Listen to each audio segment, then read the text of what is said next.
Is high functioning anxiety the same as generalised anxiety disorder?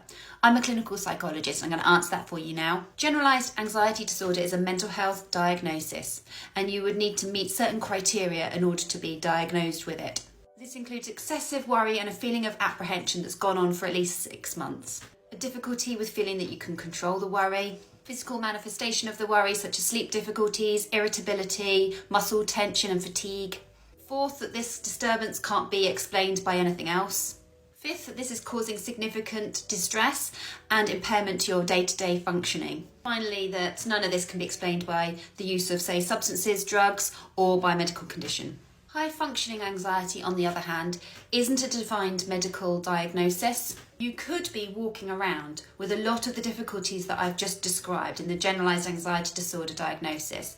The main difference, though, is your level of functioning, how much you're engaging in life. My thoughts on why you might be considered high functioning rather than switching off and being unable to cope is due to how your fight, flight, freeze, appease response plays out, which is the anxiety set of responses humans have. So someone who might be considered unable to function, their impairment's very high because of the anxiety, has gone into freeze and flight mode. Someone who is managing to carry on despite feeling anxiety has gone into fight and appease mode. So these are your coping strategies for anxiety.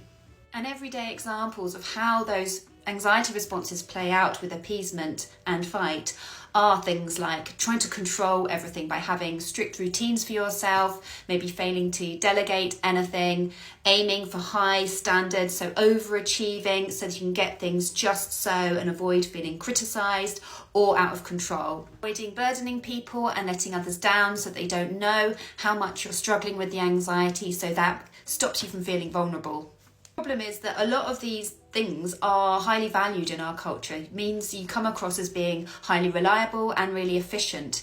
So actually no one else benefits from you identifying that this is anxiety. You will benefit though, because then you can do something to shift these behaviours and feel calmer.